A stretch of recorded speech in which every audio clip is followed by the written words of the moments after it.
know I'm not the only guy, or girl for that matter, who has resorted to online resources to get laid. In my book, there's nothing wrong with it as long as both parties are looking for the same thing. I never lie about what I'm looking for. I'm always straightforward about looking for sex. Most of the girls I've met have been totally cool with it and were looking for the exact same thing. There have been a few that claimed that they were looking for just sex, when in reality they were looking for a relationship. That didn't end well for any of us. That's why it is always a good idea to be totally honest with someone, including yourself. Her name was Heidi. I met her on a popular dating app. I was very clear in my bio about what I was looking for, and she seemed to be looking for the same thing. She was beautiful, and we sent a few pics back and forth and did a couple of video chats to make sure there was no catfishing or filters going on. It's never good when you meet in person and they're nothing like their photos.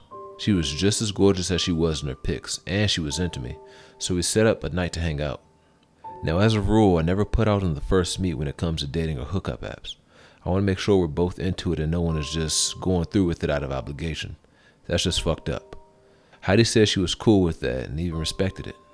We met last week at a local bar near us and had just a few drinks. She was amazing. Other than being drop-dead gorgeous, she was so easy to talk to and just easy to be with. She flirted like a pro and had me regretting my rule of no sex. We ended the night with a kiss before she left in an Uber. I couldn't wait until Friday when I'd see her again, this time at her apartment.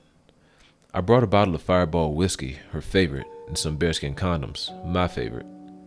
Her apartment was on the 8th floor. The elevator was out of order, so I was stuck taking the stairs.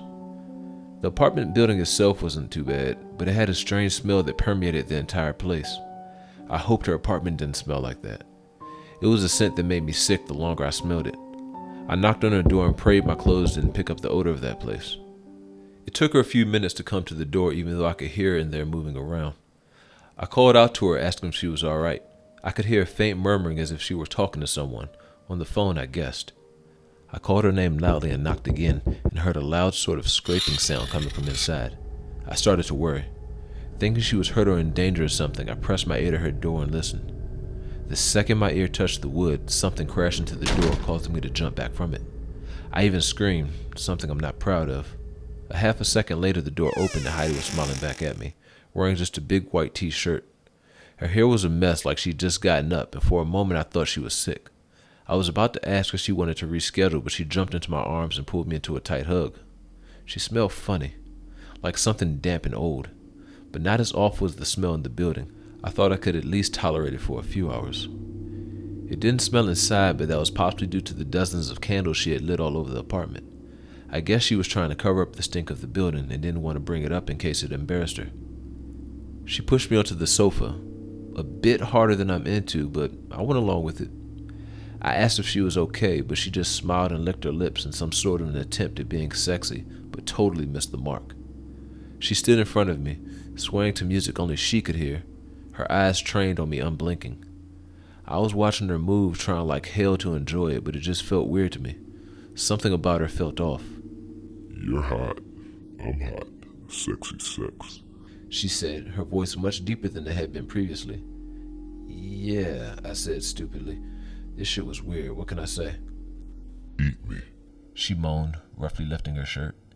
And I might have gone through with it if her belly hadn't looked like she was 9 months pregnant. It's not like I have anything against pregnant women, but she wasn't pregnant when I last seen her the week before. And it looked painful. Hard and swollen, and bulging in some places. It was an immediate turnoff. You look like you're not feeling well. If you want to call it a night and do this another time, I'm cool with it, I said, trying not to sound rude. She made a sound, a cross between a burp and a cough, and quickly squatted and threw up on the floor, a dark black or red liquid that smelled just like the shit in the building. At that point, I was pretty much done, and sure she was either high or very ill. I jumped to my feet and started asking if she needed me to do something, call someone, anything. She looked up at me grinning, her pupils almost as large as her eyes, and growled.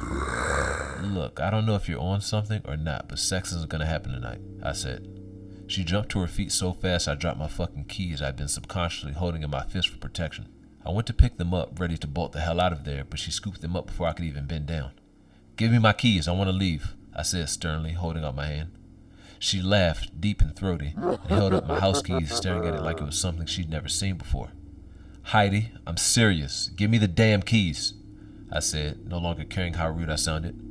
I was on the verge of calling the police when she did something I'll never forget.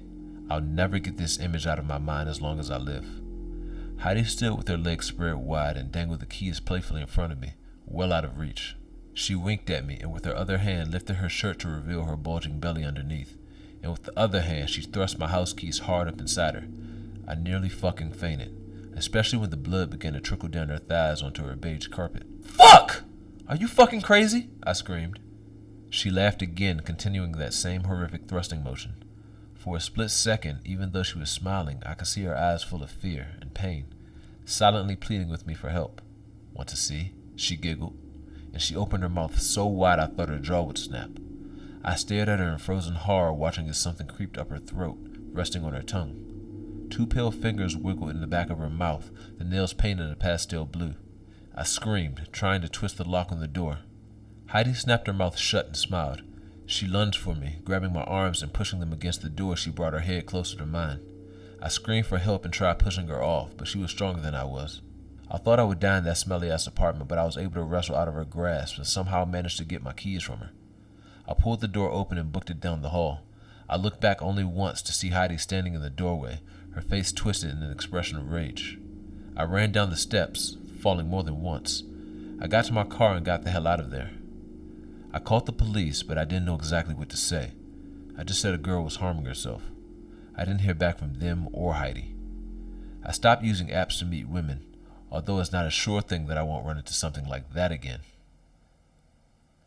I drove past her apartment last night, just out of curiosity. The building is no longer being used and has been boarded up for some contamination.